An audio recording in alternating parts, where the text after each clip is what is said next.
setembro de 2021, nessa terça-feira.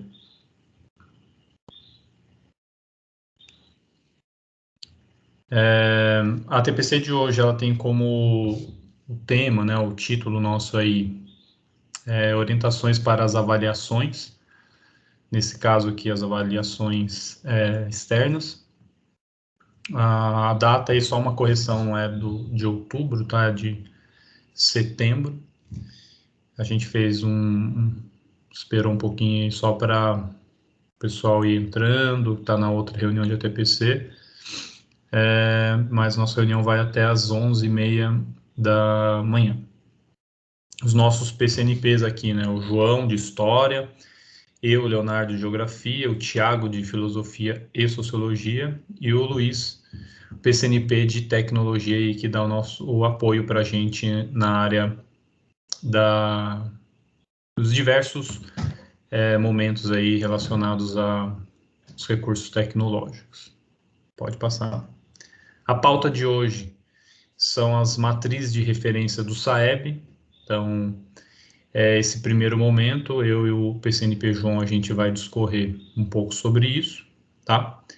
No segundo momento, a gente vai ter algumas orientações para a AP, né, na plataforma CAED, e uma reflexão sobre uma indicação de leitura presente nas orientações da plataforma CAED.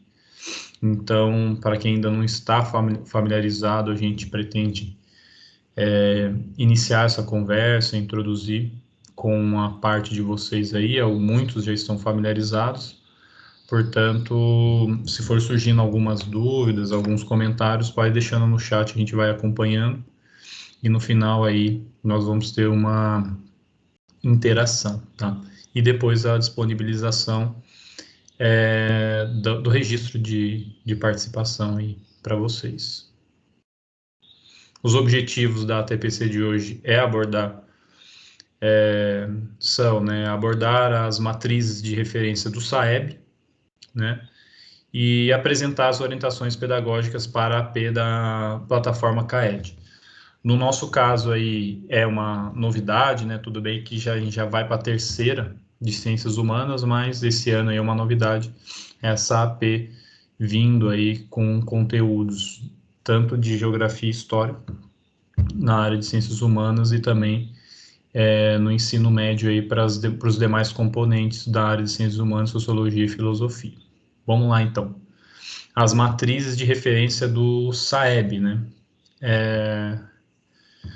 Primeiro, a gente vai fazer um breve histórico, bem breve mesmo, só para entender como vai acontecendo, né? Matriz, para quem tem uma familiaridade também com a área de exatas, né? Com a matemática, a gente sabe que as matrizes, elas já diz respeito à referência, né? A igreja matriz, né? Daí já transpondo essa questão matemática, é algo como que desponta, né? Que é algo como referência para a gente.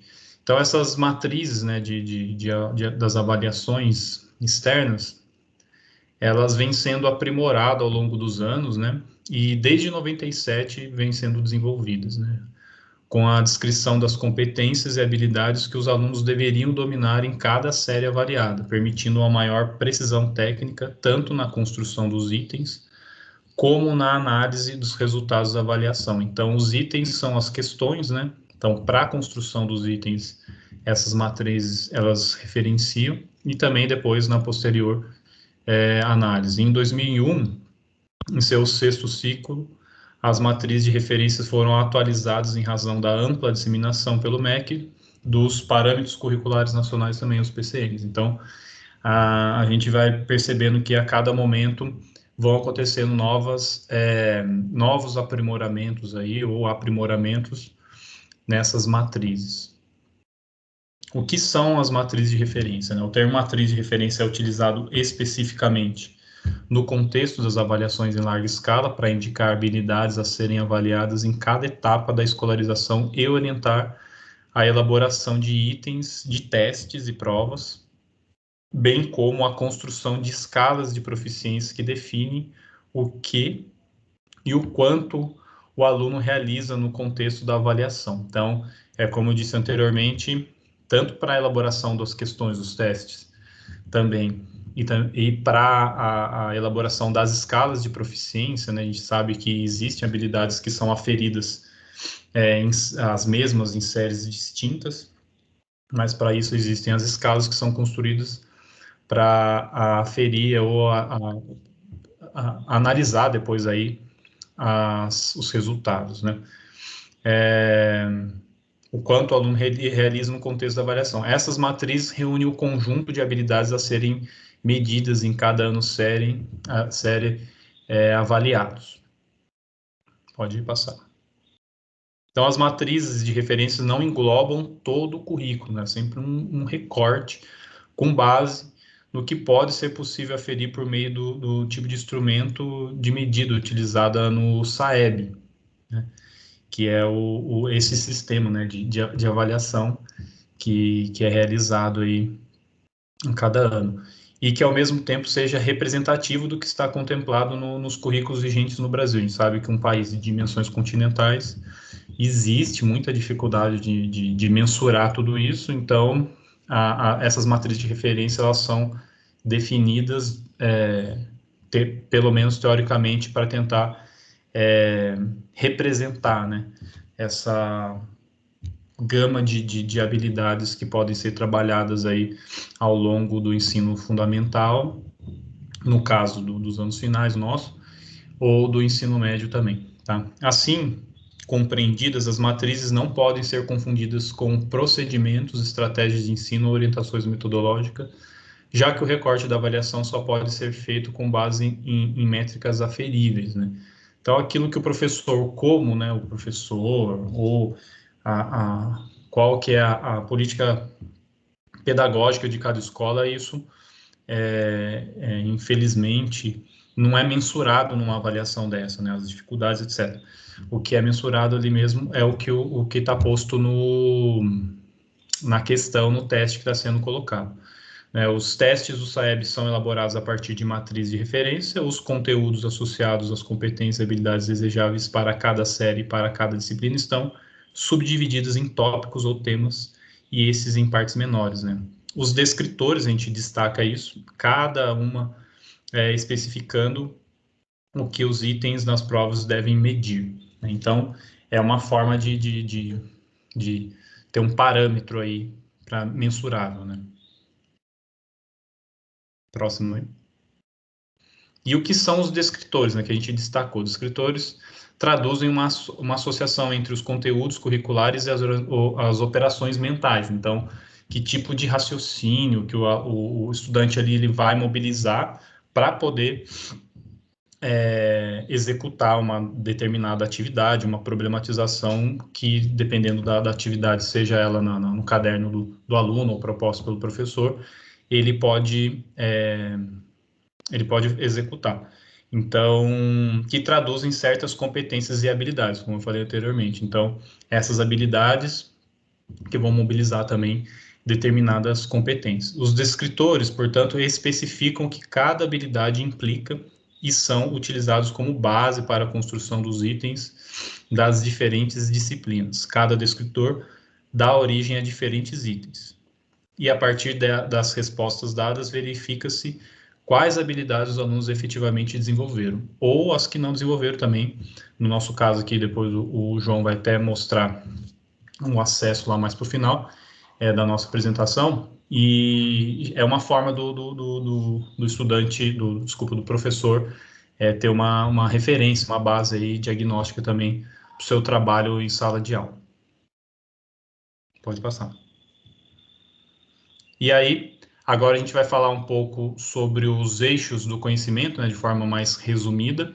O João vai conversar com a gente sobre esses eixos do conhecimento, eu e o João. Tá me ouvindo, João? Sim, sim, Léo. Consegue me ouvir? Consigo, perfeito. Maravilha, maravilha. Inclusive, Então. o galo te antecipa, João. Você abre o áudio, o seu galo já dá o sinal que você está chegando. É a hora do galo, é a hora que eu vou falar, né? Então, é uma coisa, né, bem típica até, uma coisa bem primorosa da TPC, esses galos aqui de casa. Dando sequência ao que o Léo falou, né? Quando a gente pega essa matriz do SAEB, a gente vai perceber que ela está estruturada a partir de eixos do conhecimento, tá? Então, no próximo slide, vou mostrar de forma geral quais são, tá? Então, a gente tem aí um quadro, né? Quadro 1. Isso aí, esse material, lembrando que foi tirado de um documento, né, chamado Matriz de Referência para Ciências Humanas, né? É um documento que a gente encontra lá no site do SAEB, tá? Então, você consegue fazer o download e ele traz toda essa explicação, né, que o Léo trouxe no início, e aí ele esmiuça a partir dessa diferenciação entre os eixos.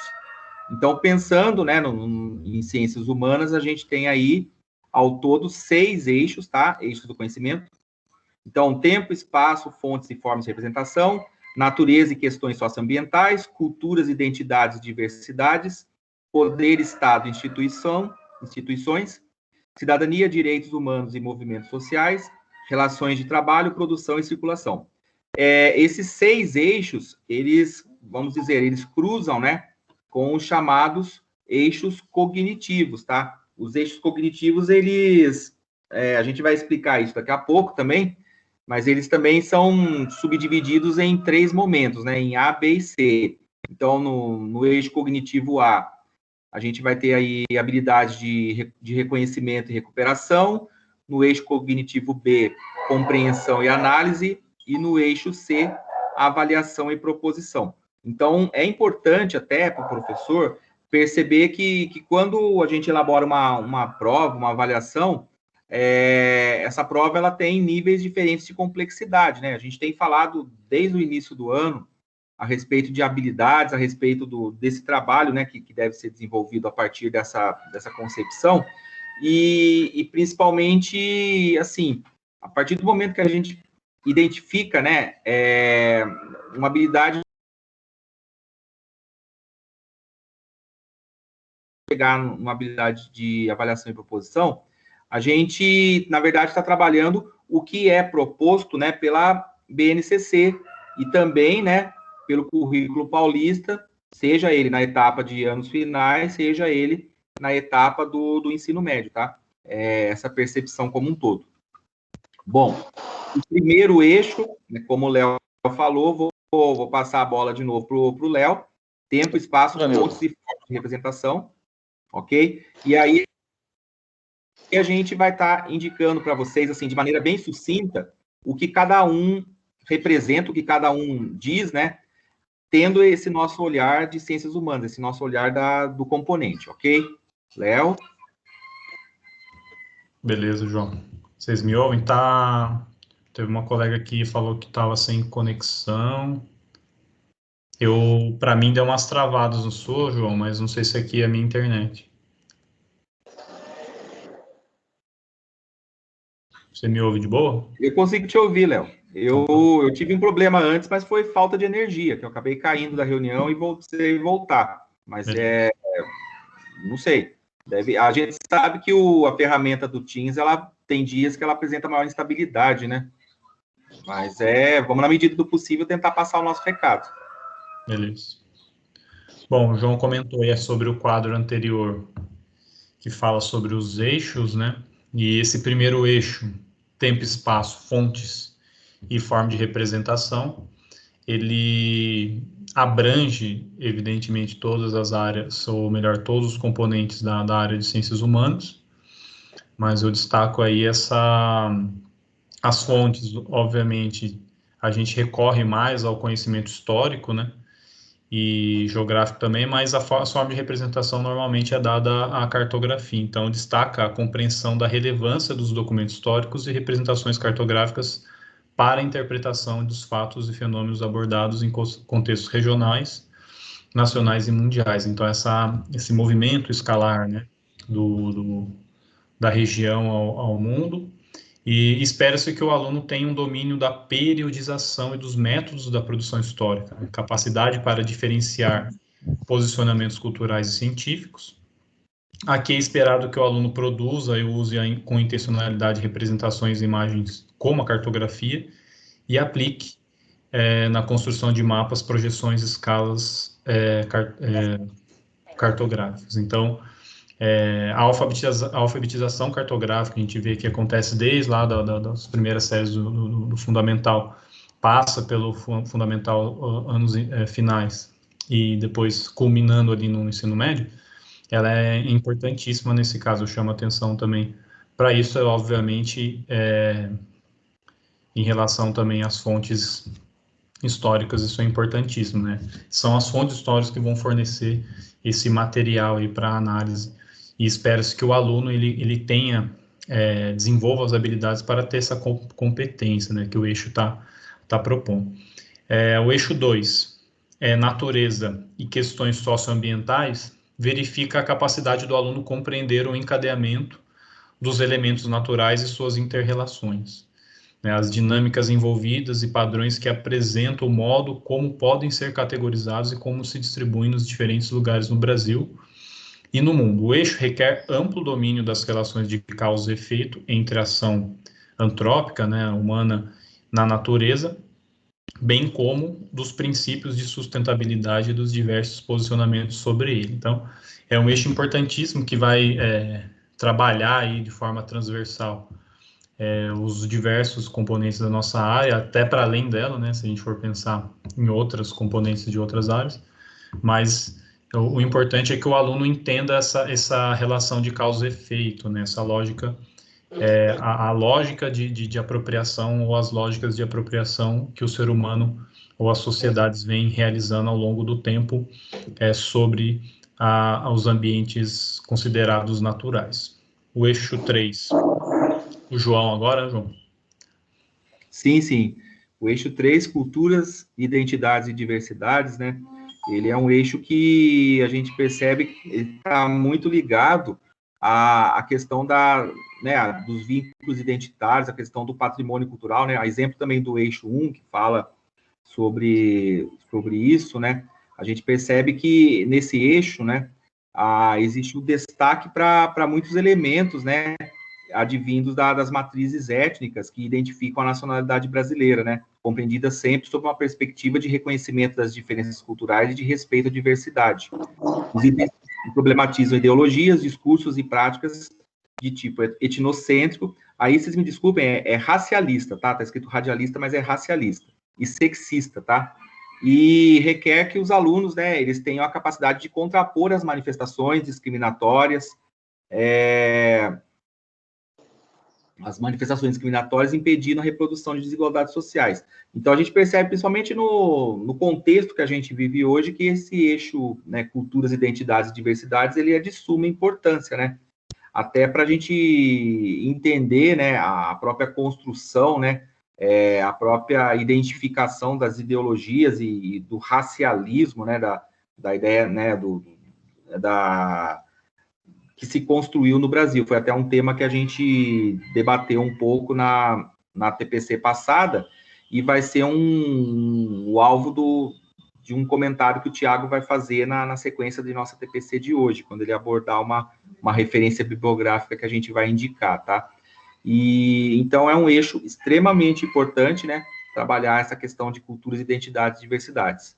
O próximo, né, eixo 4, também ligado às ciências humanas, né, também ligado também a uma discussão, vamos pensar, que está muito relacionada ao que a gente tem hoje em dia, né, poder, Estado e instituições, né, ele abrange os processos políticos, né, anteriores às formações dos Estados nacionais, modernos, como as trajetórias da República em Roma, da democracia da polis grega, né, então aí a gente tem aí história pura, né, que estão na origem dos sistemas de normas e valores políticos ocidentais, então abrindo, né, para a questão da sociologia e da filosofia, influenciando políticas, regimes e ideologias das monarquias absolutistas, sistemas coloniais, né, no século 17 a 19, né, processo de independência nas Américas e período entre guerras, destacando tensões geopolíticas, construção e configuração de novos territórios, né,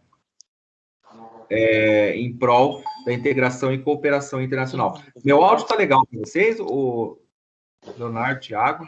Tá sim, João. Acho que algum áudio abriu. Eu vou silenciar todos, daí você abre o seu, por gentileza. Ok.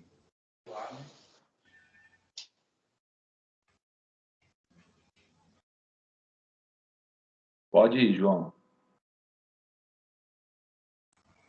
Ok, Thiago. Então, só para finalizar esse eixo 4, né? Ele também a gente percebe na construção dele que ele é de suma importância, né? Porque ele traz o diálogo da questão né, do que é o poder, do que é o papel do Estado e o que é o papel das instituições que compõem esse Estado, né? Então, assim como o eixo anterior, o eixo 3, a gente trazendo essa discussão nível Brasil, né? A gente percebe aí toda a questão né, de realmente levar o aluno a um posicionamento crítico em relação aos eventos que se desenvolvem, né, ao longo da história, né, da história brasileira. Ok? Bom, eixo 5, cidadania, direitos humanos e movimentos sociais, também relacionado a isso, tá? Então, trabalha um contexto próximo ao aluno, né? E acaba sendo ampliado porque ele acaba levando, né, ele acaba abarcando a compreensão dos processos que ocorrem em diferentes tempos, né? Então, a gente pensa, nesse caso, na questão das conquistas, né, dos direitos, na questão das campanhas, né, na questão como no eixo anterior falou da questão da colônia, né? Aqui a gente fala dos movimentos de independência, a gente vai falar também de uma coisa muito importante, que é a questão do engajamento político, né? Das lutas pelos direitos, né, civis e liberdades individuais, a diferenciação, né, de sistemas democráticos, sistemas autoritários. Então, também é um eixo extremamente relevante para a gente pensar no trabalho, né, no trabalho com os nossos alunos, tá? Ok? E uma coisa importante, né, também, é que ele vai fazer aquela ponte, né, como a gente pensa num estudante que tem uma formação integral, né, que tem uma formação não apenas do ponto de vista acadêmico, né, vai trazer também as reflexões relacionadas à questão das tecnologias, em relação à globalização, enfim, a questões que geram a partir do nosso momento, ok? Léo, se quiser comentar, fazer um complemento, porque também envolve bastante a geografia aqui. Beleza, João. Envolve sim, envolve todos os componentes, mas a gente sente a vontade para comentar todos eles, né? O nosso tempo aqui está corrido por conta do tema, né, de hoje. A ideia é que a gente volte e depois explorar esses eixos de acordo com a necessidade também que os professores colocarem nos registros aí. Mas esse eixo de cidadania, direitos humanos e movimentos sociais, ele vai ajudar, né? Se a gente fizer uma leitura do currículo dos anos finais e do ensino médio, ele vai dar conteúdo e uma certa o trabalho com as habilidades para os alunos chegarem na sua juventude aí com condições de reconhecer, de identificar determinadas situações problemáticas e poderem se articular também para, como o João colocou, se engajar e possibilitar transformações no presente e para o futuro também. Então é um eixo importantíssimo, o eixo 5, assim como os outros também, o eixo 6 agora, que eu vou comentar aqui com vocês. Relações de trabalho, produção e circulação, tem muita proximidade, né, o currículo de geografia, que vai começar lá no 6º ano, né, falando dos setores da economia, passa pelo 7º colocando o desenvolvimento industrial brasileiro, e 8º e 9º já partindo para uma escala mais regional e global. É importante a gente entender que nesse eixo é tematizado itens como concentração de recurso financeiro e materiais, né? Então, o estudante ele precisa reconhecer isso. Aspectos socioeconômicos, padrões de consumo, então tem tudo a ver com o que o João colocou antes, a influência do processo de globalização na vida dessas pessoas, das nossas vidas, né? Nós estamos nesse processo também, políticas e reformas econômicas, desigualdade econômica e social. Então, hoje a gente enfrenta muito isso, né? Então, é tudo muito recente, a gente está o tempo inteiro dentro dessas dinâmicas, né? Então, necessitando de rever o nosso padrão de consumo, os padrões de consumo que a sociedade, de certa forma, determina, e, ao mesmo tempo, ter um olhar para a economia de uma forma mais crítica também. Então, o estudante ele vai dentro desse eixo, né, que vai permear aí todos os componentes e todas as séries, ele vai ter condições de refletir sobre isso. A distribuição territorial das populações também passa a ser abordada destacando as características demográficas e econômicas. Então, vai falar dessa parte da circulação, não é só de mercadorias, né, mas de pessoas também, de pessoas enquanto mercadorias também que nós somos, né, como força de trabalho.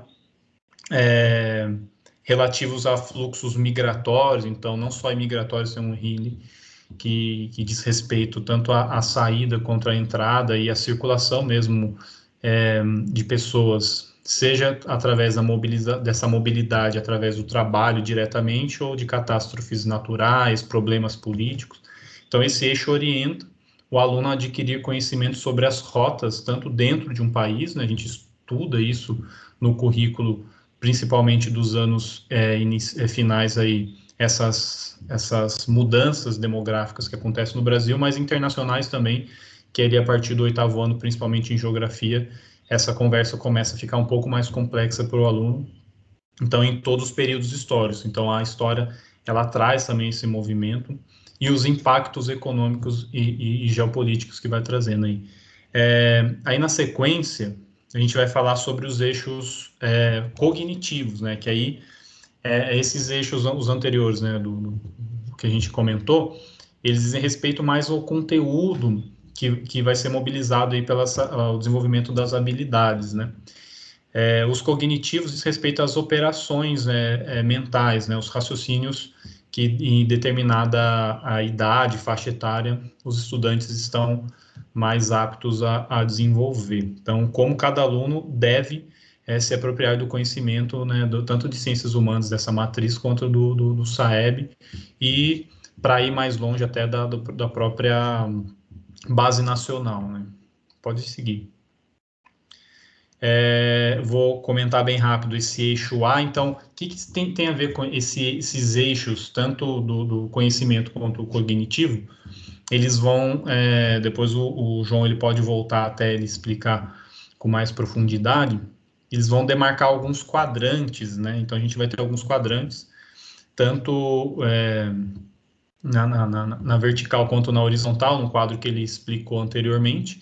Esse eixo A ele tem a ver com reconhecimento e identificação. Então, o aluno essa vai ser a base, né? Ele oferece uma demanda de conhecimentos que exige memorização, retenção de conceitos, ideias, fenômenos, sistemas, processos, formas de ação ou procedimentos relacionados aos 6 eixos do conhecimento, né? Então, como da matriz, como eu coloquei. Nesse eixo A, verifica se o aluno é capaz de recuperar, reconhecer, identificar informações e conhecimentos relevantes. A base para que o aluno mobilize conhecimentos para os demais eixos, né? O B e o C aí. Então, é importante, ele é um eixo que vai fornecer muitas possibilidades para os professores, né? A gente trabalha com os alunos essa identificação, né? Identificar funções de diferentes espaços e objetos, elementos básicos de determinadas linguagens. Então, por exemplo, a linguagem cartográfica, ela é uma linguagem distinta de outras linguagens, que se o aluno não tiver apropriado de uma forma adequada, tanto nos anos iniciais, ou mesmo ali nos anos finais, ele vai chegar no ensino médio ali na primeira série, vai ter dificuldade de perceber e reconhecer que é um mapa temático e piorou, né? Então a gente precisa ter contato com esses eixos cognitivos, eles ajudam a gente a refletir sobre isso também, né? E mudar, melhorar a nossa prática. Indicar componentes e características típicas de fenômenos, apontar temas centrais em descrições, explicações ou narrativas, reconhecer terminologias próprias de determinados campos do saber. E aqui até o João, o próprio Tiago também, que tem uma circulação, né, do conhecimento assim, mais ampla aí do que a minha, no caso, nessa experiência que eles têm, sabe sim que essas diversas linguagens, né, são... Travou aí para vocês? Estão me ouvindo bem? Léo, para mim deu uma travadinha, mas voltou. Beleza. Então, assim, é importante o conhecimento histórico, né? A própria linguagem que o Thiago vai fazer essa fala também sobre isso com a gente. Ela ajuda o aluno a reconhecer, né? Terminologia que é própria de determinado campo do saber, né? E, por fim, aí, recuperar a localização de objetos e a distribuição espacial, coisa que a geografia precisa, né? Então, é um componente fundamental aí dentro não só da alfabetização cartográfica, mas principalmente através dela, o aluno saber recuperar a localização de objetos e a sua distribuição nessa relação. Vamos para o eixo B agora.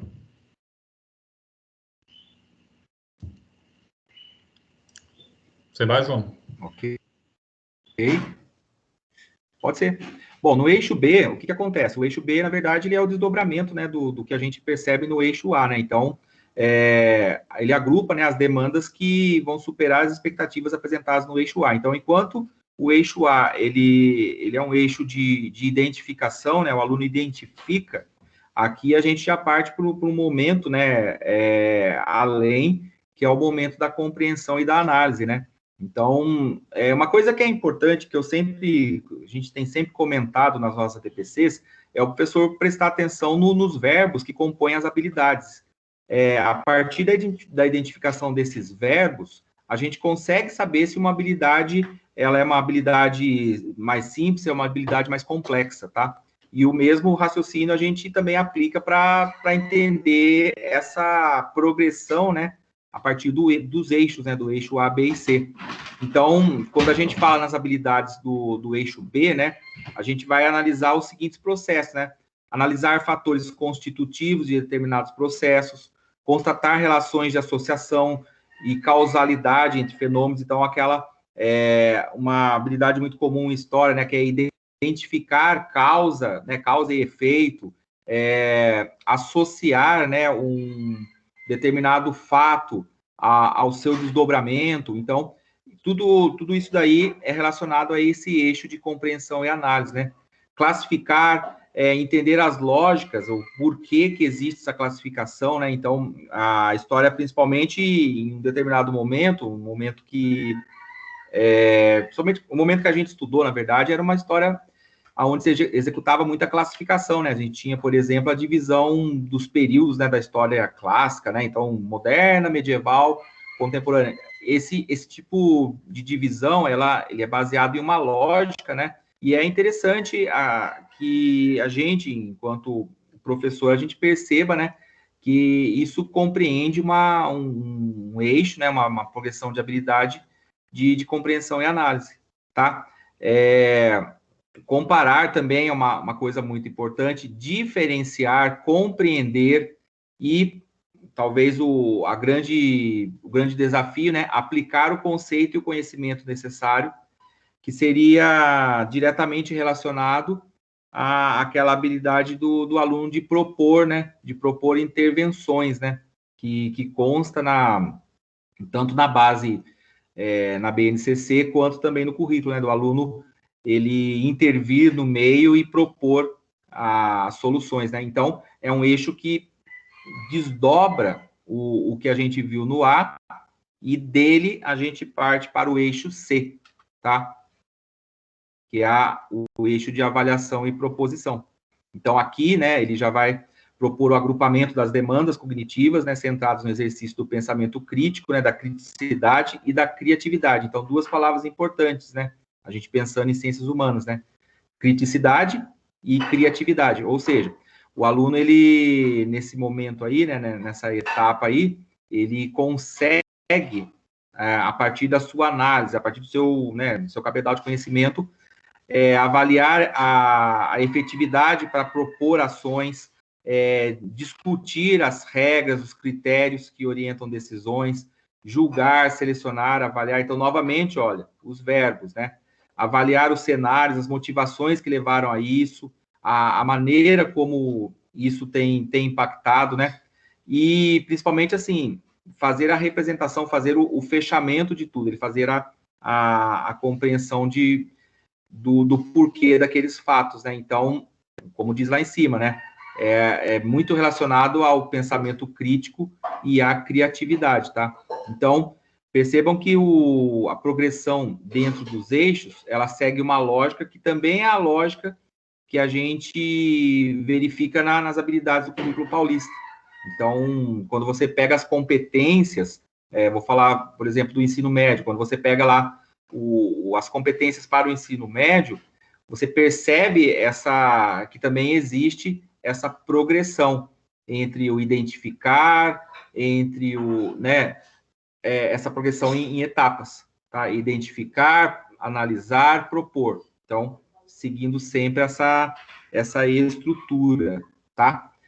Para finalizar esse primeiro momento que a gente falou sobre SAEB, a gente pode concluir o seguinte, a gente tem aí como uma conclusão, a gente tem ali o aluno, né, aquelas perguntas que, vez ou outra, né, o que o aluno vai aprender e para que ele vai aprender, né? Então, na prática, né, esses descritores que o Léo explicou no início,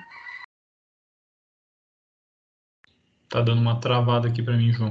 Eles estão relacionados à diferenciação, análise e comparação de fatos.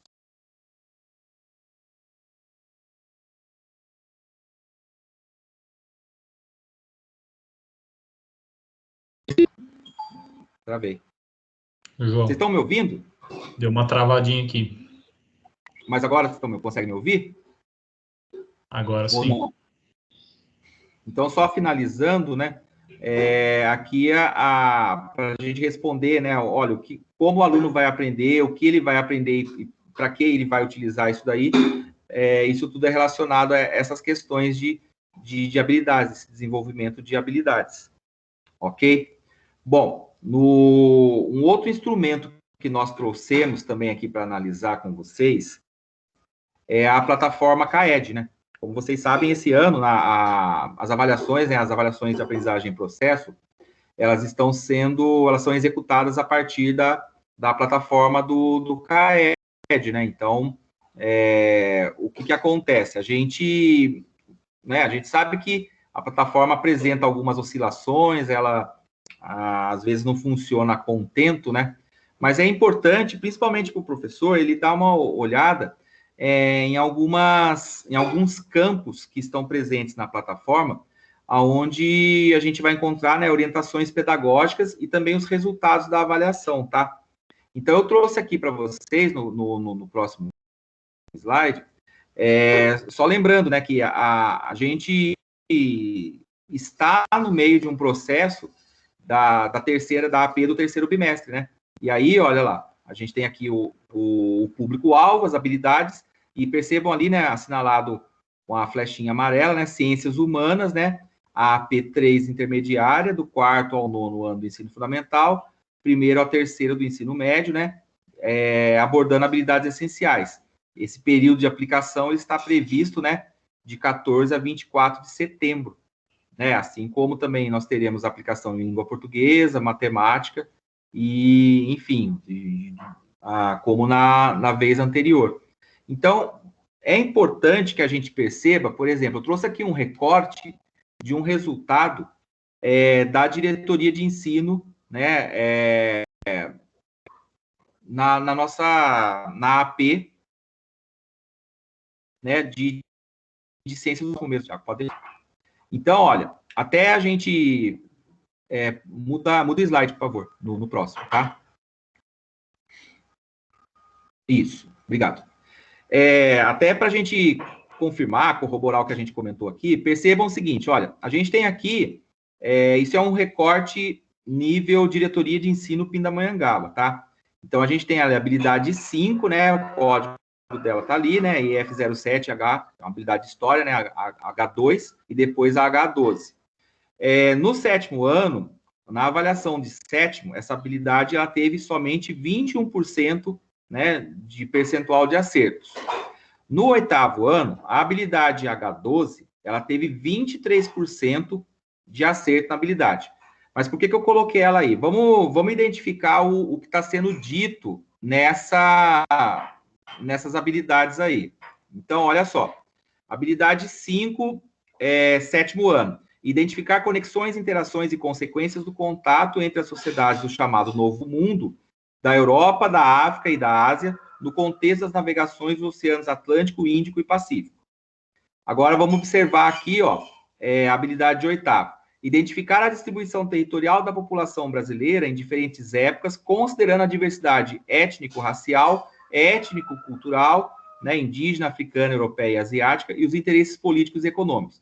Então, percebe o seguinte, como uma habilidade está relacionada à outra, tá? Então, a gente, no sétimo, foi verificado uma habilidade relacionada à questão das navegações, e no oitavo, a questão da diversidade étnico-racial, né, aqui do Brasil, considerando o movimento, né, que a gente entende que é os interesses políticos e econômicos, o movimento que é o processo de conquista, o processo, né, de colonização do país. E aí você vê aí pelo percentual de acertos, né, 23 e 21, que essa habilidade é uma habilidade que demanda, assim, um carinho, né, uma atenção maior do professor. Então, ela percebe como ela vem trazendo, né, de uma série para outra, ela continua sendo indicada como uma habilidade que possui uma defasagem. E falando sobre verbos, né, o verbo identificar, se a gente estivesse pensando na matriz do SAEB, ele é um verbo daquela primeira categoria, né? Então, é esse tipo de análise que a gente tenta trazer para vocês, tá? É esse tipo de estudo que a gente tenta trazer, até por conta de que a gente entende que as demandas, assim, a preparação de aula, ela exige, né, que a gente trabalhe com a sala, que é uma sala homogênea, né, que crianças em compreensões e níveis diferentes, e isso acaba sendo muito importante. A forma, né, voltando até aquele desenho anterior, como que eu vou fazer para mim trabalhar esse contexto com o aluno, o que eu quero que ele aprenda e para que eu quero que ele utilize, tá? Próximo slide, por favor. Quando você entra no site, eu estou aqui fazendo, eu fiz aqui vários recortes para vocês do que vocês encontram quando entra na plataforma, né, do CAED. Então, você vai clicar, né, na plataforma CAED, aí vai aparecer o card Orientações Pedagógicas. Clicando no card Orientações Pedagógicas, você desce, né, a barra, e aí você vai encontrar as recomendações, né, recomendação para a língua portuguesa, para matemática e também para as ciências humanas. Então, próximo slide, por favor. Vou dar uma acelerada um pouco na minha fala, porque senão a gente vai acabar passando muito do tempo, né? Então, quando você chega, você vai ter esse card, né, ó, AP, Orientações Pedagógicas, anos finais do ensino fundamental, a gente tem também do médio, né, História e Geografia, e aí você tem o desenho de um olhinho na parte de cima lá, até com a flechinha. Quando você clica nele, ele abre o documento, Orientações Pedagógicas para o Trabalho com História nos anos finais do ensino fundamental. É importante que a gente, né, navegue, que a gente conheça esse material, porque ele mostra também essa questão das habilidades. Pode passar para o próximo, por favor. Ele mostra, né, então, olha, essa questão da habilidade, então aí tem um exemplo, né, uma habilidade de 9º ano, né, descrever e contextualizar os principais aspectos sociais, culturais, econômicos e políticos da emergência da República do Brasil, né, e ele traz na sequência, assim, um exemplo de como que o professor pode trabalhar isso em sala de aula a partir, né, desse conceito de progressão de habilidades, de como que uma habilidade conversa com a outra, né? E ao final não, conforme você vai navegando na página, ele também traz algumas indicações, né, de leitura, traz algumas referências para até mesmo para o professor estudar, para o professor conseguir verificar, assim, muitas vezes a fundamentação do porquê que se propõe dessa forma. Então, no caso dessa atividade de 9º ano, que vai falar sobre a República, a ideia é uma ideia de desconstrução. Vamos lembrar que, né, que na nossa última TPC, nós tivemos aí o professor Pedro, né, o professor Pedro Morgado, falando sobre o Derrida, né? E olha que interessante, nesse material do CAED, existe uma indicação, pode passar para o próximo. Existe uma indicação, né, uma sugestão de leitura, justamente a respeito da produção do Jacques Derrida. Então, olha, para entender melhor o conceito de desconstrução de Jacques Derrida, indicamos a leitura do artigo A Desconstrução em Jacques Derrida, o que é e o que não é pela estratégia. Então, percebam que é um trabalho realmente que envolve uma atenção maior, tá? Como a gente vai falar agora sobre Jacques Derrida, eu vou chamar o Tiago, né, nosso especialista em filosofia, para desdobrar com vocês o que está presente nessa sugestão de leitura. Tiago, é com você agora. João, obrigado. Valeu, João. Valeu, Léo. Bom, então, dando, né, sequência aqui à nossa pauta, pegando o fio aí da sugestão de leitura que aparece nas orientações pedagógicas da plataforma CAED, né, o João demonstrou aí, já expôs que há essa sugestão de leitura para professores aí dos anos finais, né, há sempre ali nas orientações pedagógicas algumas sugestões e conexões, né, para aprimorar a compreensão do professor de todo esse processo, né, que veio sendo apresentado aqui para vocês, que envolve, né, o teor, né, esse processo todo ele dá a consistência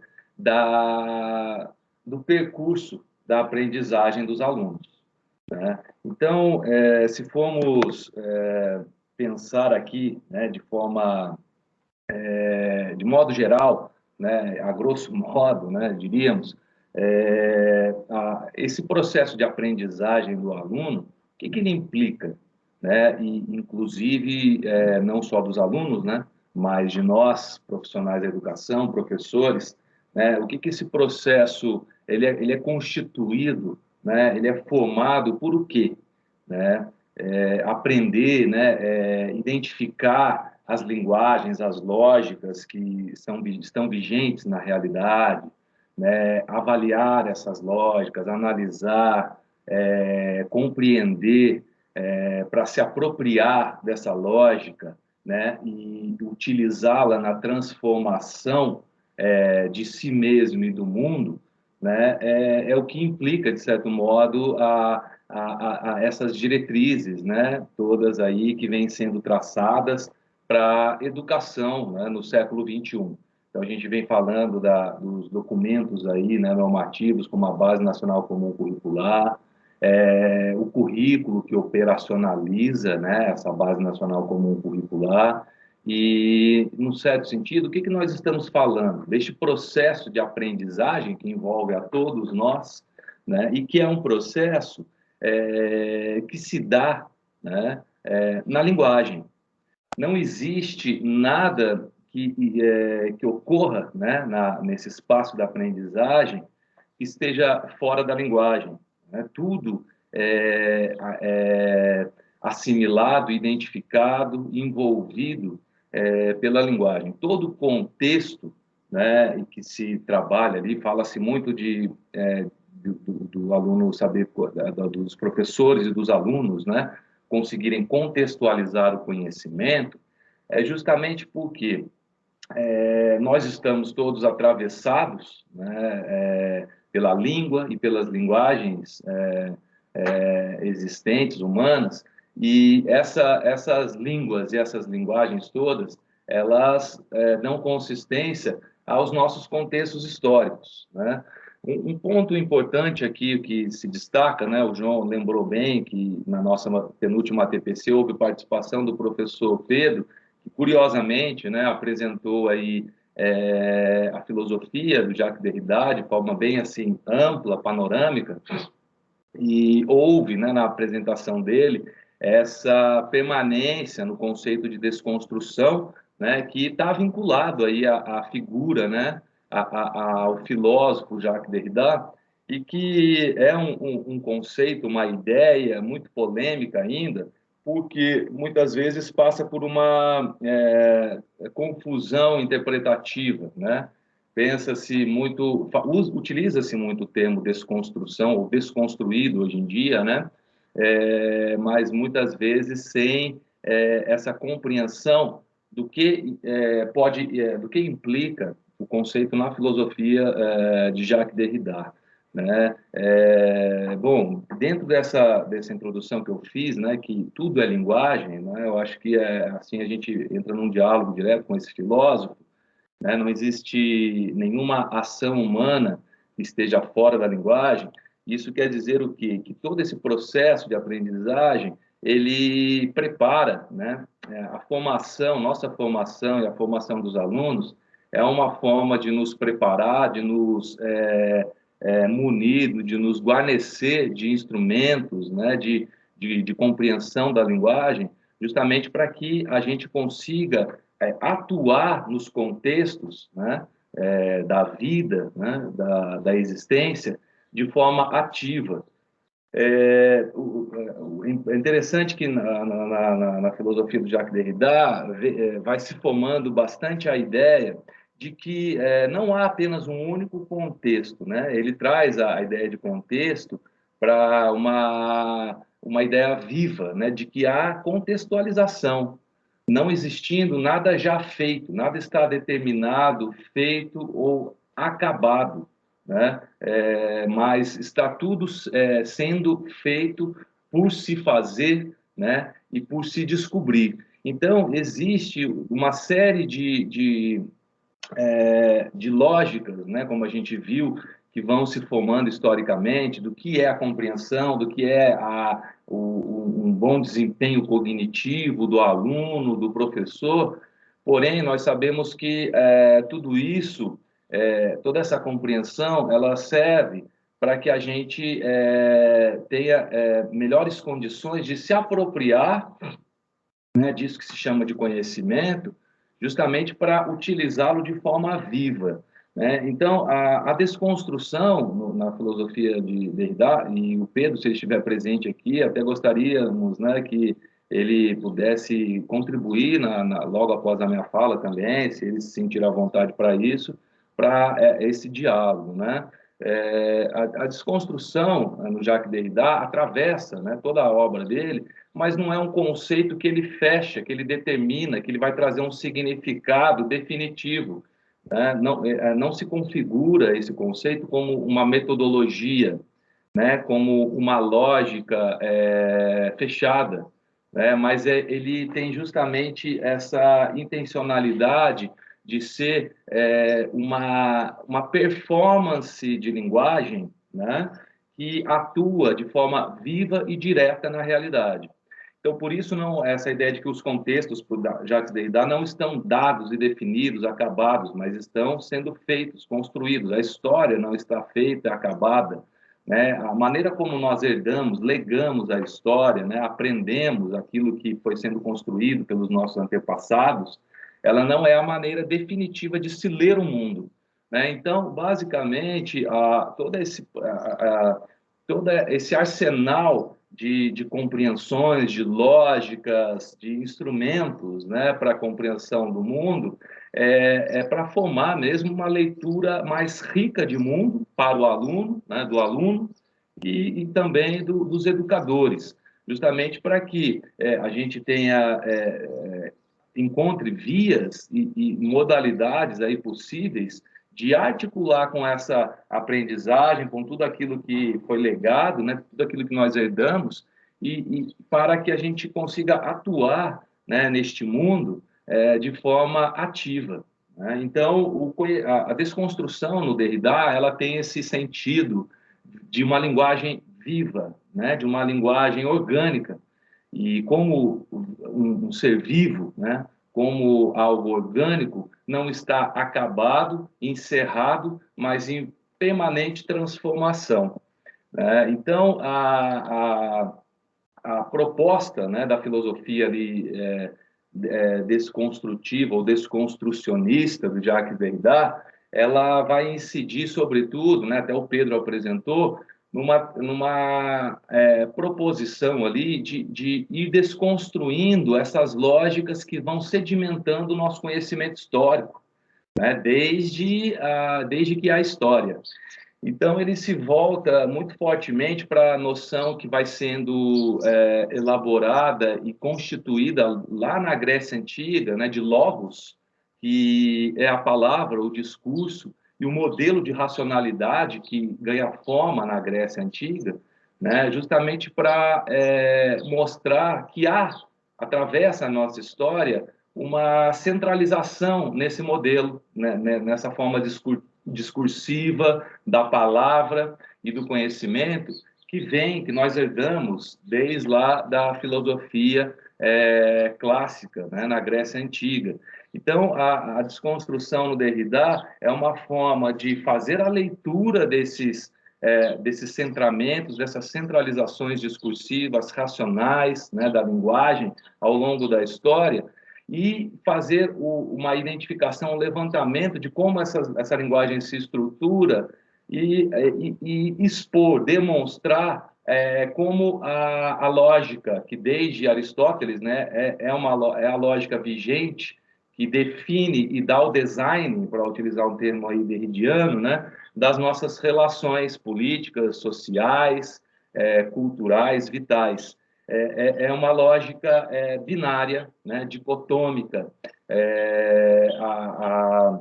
A lógica da identificação, né, a lógica da identidade no Aristóteles, ela parte do princípio ali que vai formar a metafísica ocidental, né, o pensamento ocidental, que é do princípio de não contradição, né? Então, desde a gênese ali do pensamento ocidental, trabalha-se muito com a ideia de opostos, né? Uma cadeira não pode ser uma mesa, que não pode ser um guarda-roupa, enfim, né? A ideia de ir formando essa lógica de distinção das coisas e do estado de coisas do mundo, né? Ela é baseada nesse binarismo, nesse dicotomismo, né? Então, a desconstrução derridiana, ela promove uma leitura ao longo da história dessas contradições, desses binarismos, né? Para demonstrar, né? Expor ali na leitura e na análise que ele faz as contradições que implicam os contextos históricos. Então, por exemplo, o logocentrismo que se desenvolve na Grécia Antiga, né? Ele está muito centrado ali, a lógica, o discurso, a racionalidade, muito centrado ali na cultura grega, né? Numa forma de pensar o mundo, de ler o mundo, né? E que vai produzir também um discurso, uma compreensão, conhecimento do outro, né? Do diferente, do diverso, né? O estrangeiro, por exemplo, para um cidadão ateniense, ele era assimilado por essa lógica vigente, né, que imperava durante o momento histórico que ele vivia. De um certo modo, cria-se ali uma linguagem representativa, né, que depois vai passar por várias sucessões históricas no Ocidente, né, que é uma linguagem que define o outro ao seu modo, e não ao modo como o outro realmente se apresenta e é.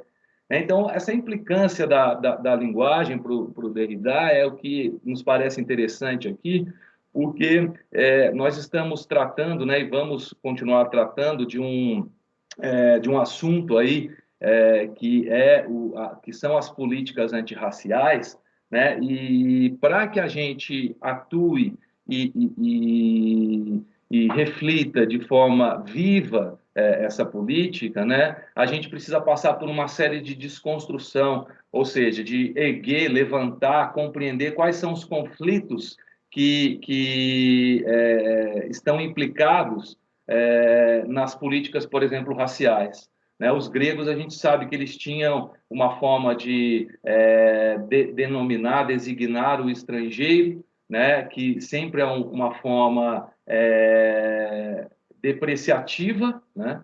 Porque a linguagem com a qual eles liam o mundo e a realidade partia da sua cultura, da sua realidade histórica, né? Então, ela era sempre limitada para compreender o diferente, o diverso, as outras culturas. Então, a noção de estrangeiro, ela tem lá na Antiguidade um sentido pejorativo, negativo, assim como depois, durante o Império Romano, a gente sabe que a noção de bárbaros, né, também tem um sentido depreciativo. depois com as navegações, o contato dos europeus com os povos africanos, asiáticos, né, americanos, a ideia de selvagem, né, também é uma ideia depreciativa, que esses povos, né, que se autonomeiam civilizados, né, a partir da sua estrutura lógica e linguística de compreender a realidade, designavam esses povos diferentes, pois sua linguagem ela não engloba, não alcança a realidade do outro.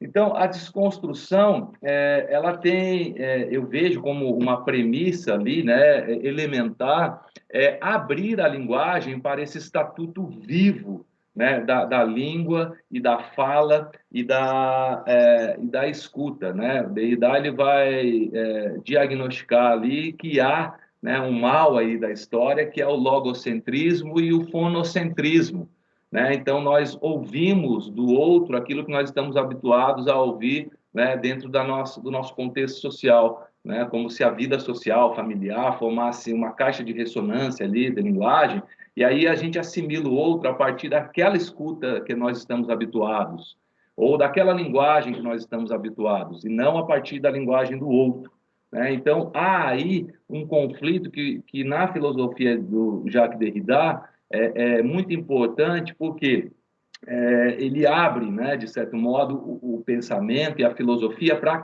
pensar a questão da alteridade, né? Aquele conceito que o Pedro trouxe na nossa ATPC de différance, né, já é um conceito que, ao ser falado, né, a gente, em francês, né, différence implica diferença, porém, graficamente, a gente tem ali um conceito que é formado por duas palavras, né, diferença e errância, né, e que é um conceito que implica, inclusive, esse movimento da desconstrução, que é justamente uma linguagem, né, que se abre à diferença e ao erro do outro, né, e não está centrada nas suas próprias premissas e pressupostos, né, e fechada para assimilar o outro a partir dessas premissas e pressupostos, né? Então, como pensar as questões todas aí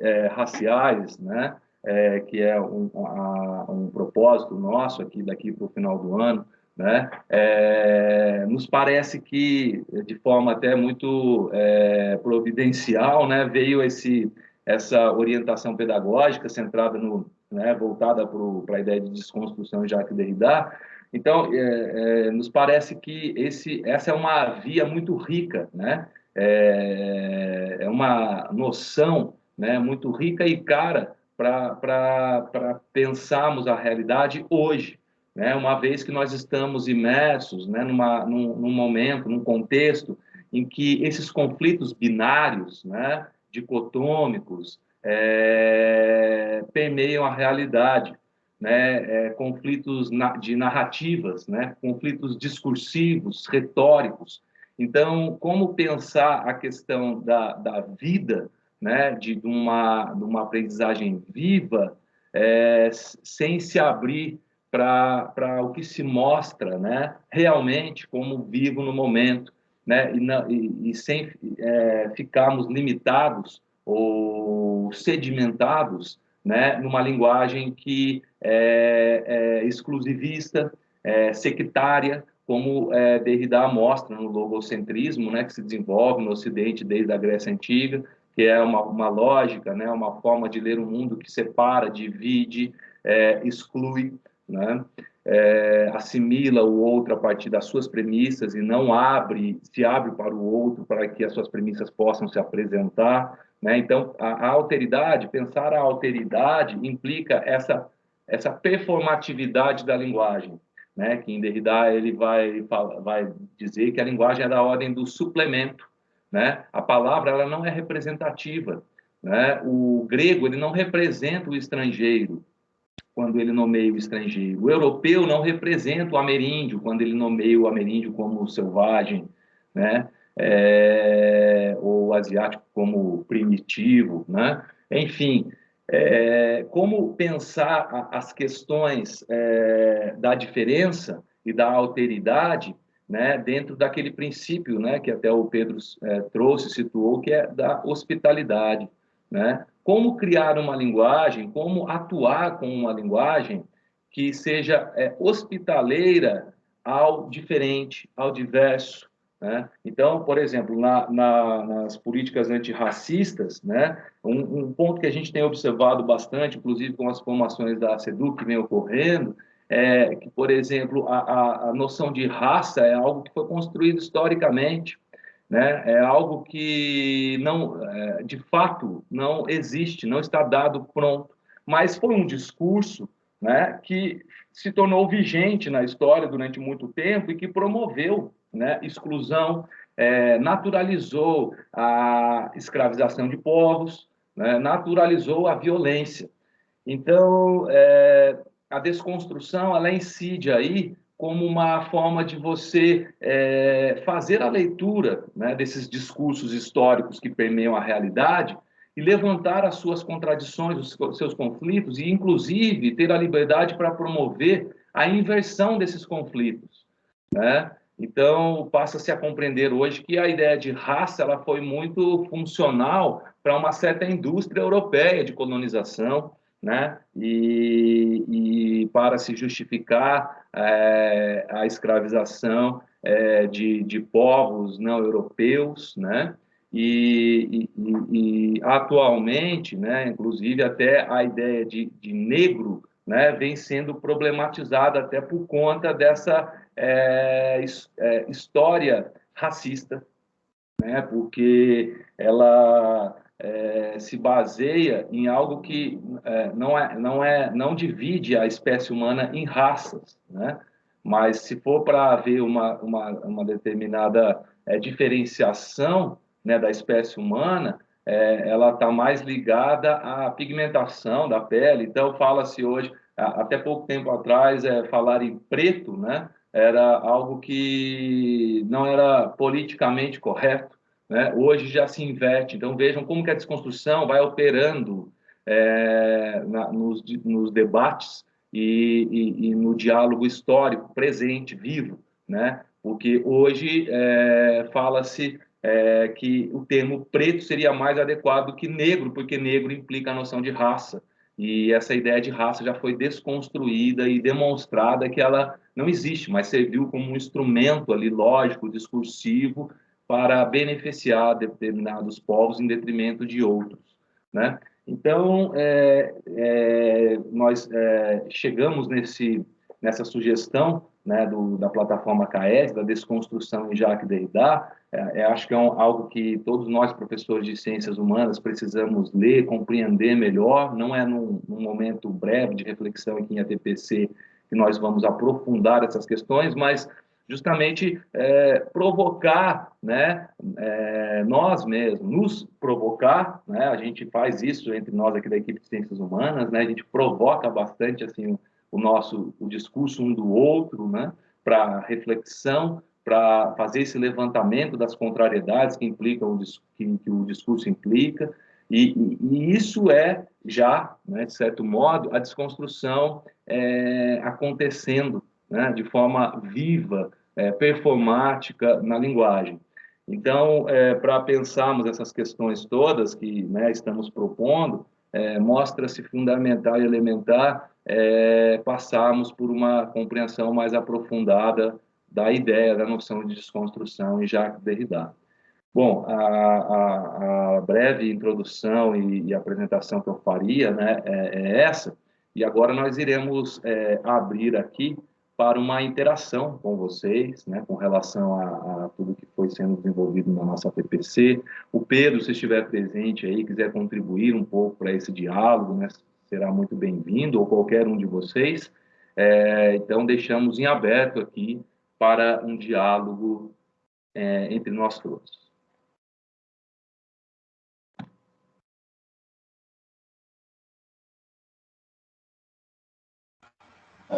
Lembrando, né, Tiago, que o professor pode... a gente sabe que muitos estão na escola, né? Mas podem estar mandando perguntas no chat ou então utilizando o recurso de levantar a mão, né? Para esse momento de interação.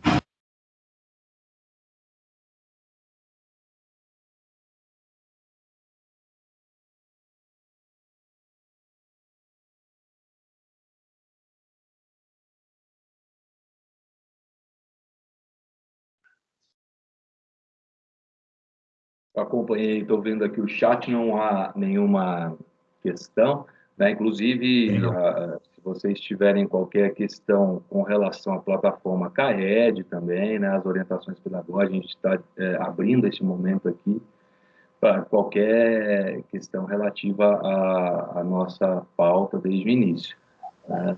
Sim, e uma coisa, né, Tiago, que a gente pretende trazer para as próximas ATPCs é uma proposta de trabalho a partir dessa questão, né, da trilha antirracista, né, a gente sabe que novembro está próximo, né, e é interessante até para a gente também lançar esse desafio do professor desenvolver, apresentar uma prática nesse sentido, né, principalmente considerando o que o Tiago acabou de falar, essa ideia de desconstrução, né, da noção de raça, né. Interessante que um dos slides que eu apresentei sobre os eixos, ele fala sobre o racialismo, né, que seria, né, a identificação desse discurso racista, né. E, então, essa ideia de desconstrução é uma ideia muito importante, se a gente for pensar, que a gente traga isso para nossas realidades, para os nossos alunos, né? A gente sabe que, né, no mundo onde tanta coisa, tanta fala, né, ela tem sido replicada e apenas replicada, né, acaba sendo importante a gente reservar o momento e pensar nessa reflexão e em desconstruir especialmente os preconceitos, né, os estereótipos. Sim, João, eu posso até, né, eu acho que seria interessante, né, situar até aqui como vem sendo esse processo, porque daí a gente vê a desconstrução ocorrendo on time, né, e no momento, no tempo, e de forma viva, né, como um exemplo até disso que, né, eu vim falando um pouco em torno da desconstrução no Derrida. Por exemplo, nós tínhamos como perspectiva aí, né, João, Léo, convidar o poeta Marcelo Ariel para participar, né, da nossa ATPC, né, no momento com uma performance, porque ele tem uma performance que chama-se Matéria Escura ou Como Ser o Negro, e eu já assisti ele performando, né, fazendo esse ato no Teatro da USP, e achei assim muito forte, rico, né? Poderia ser uma grande contribuição para a nossa TPC. E então eu entrei em contato com ele, fiz o convite, né? Mas ele pediu uma contrapartida, né? Ele disse que está já bem cansado. Ele é um poeta, um intelectual, um filósofo até mesmo, né? Pensando na fusão que há lá na origem, né, entre poesia e filosofia, né? Então, como poeta, ele é um filósofo também, trabalha com a linguagem, né? A linguagem é viva nele, trabalha com ele mesmo, né? E trabalha as suas próprias questões, confronta as questões que são ameaçadoras à existência dele, né? Então, eu fiz o convite a ele e ele pediu essa contrapartida, né? Um prolabore, né? Um valor ali que fosse mínimo, simbólico, que é o que ele diz, cara, eu já fiz muita coisa de graça, é engraçado, né? No Brasil, chama-se muito o intelectual, o poeta, para falar numa escola ou numa roda de conversa ou numa entrevista, mas como se o poeta, o intelectual, não tivesse suas contas, né? Não tivesse que comer, né? Como se ele vivesse diário. Então, assim, costuma-se muito convidar, mas não se tem nunca uma proposta de remuneração ali para o... Né? Então, essa precarização do intelectual no Brasil não é de hoje, né? É algo já que tivemos sucessões históricas aí de intelectuais combatendo, né, e batendo de frente com essa estrutura, né, essa ideia de que o intelectual é algo público e o público ele, né, não é remunerado, né, algo estranho, como se fosse... Inclusive o Kafka ele faz uma crítica, né, um escritor tcheco no começo do século passado, né, século XX, ele tem um conto que chama O Artista da Fome, que é muito interessante porque ele cria essa imagem, né, de como se os artistas, os intelectuais, poetas, tivessem que dar a sua vida em sacrifício, né, para o povo. Então, assim, como se pensar, né, e agir de forma assim viva na realidade, pagar para isso fosse ser necessário pagar com o preço da fome, né? Então, o artista da fome de uma certa forma uma figuração aí do papel do intelectual, daquele que trabalha com a língua e com a linguagem de forma viva. Então, daí, como eu disse para ele que não haveria a gente não tem recurso financeiro para pagar, né, convidados, fiz essa investigação até, né, para ver se conseguiríamos algum recurso, não há mesmo essa previsão no Estado para a gente fazer um convite a alguém de fora para participar na TPC com remuneração, com um valor ali a ser pago. Ele escreveu para a gente, né, eu vou ler um trecho aqui da nota que ele escreveu, né, caros organizadores do evento, a TPC de Ciências Humanas e Sociais Aplicadas. Faz parte do desmonte deste país a desvalorização do trabalho intelectual negro e do trabalho em geral.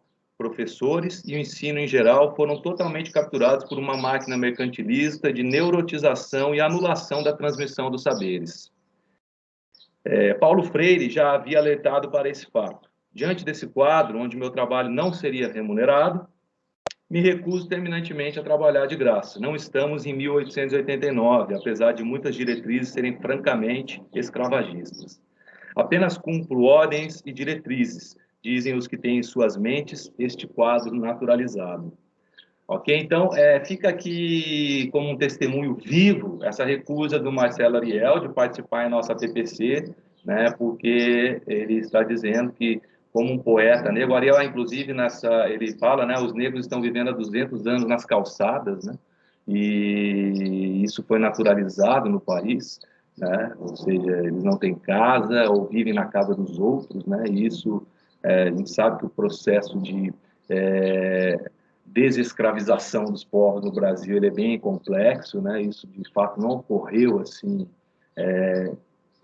de forma consistente, né? Então fica aqui esse relato, né? Essa nota e essa recusa do Ariel de participar em nossa TPC como um exemplo prático e vivo de desconstrução em diálogo e em processo.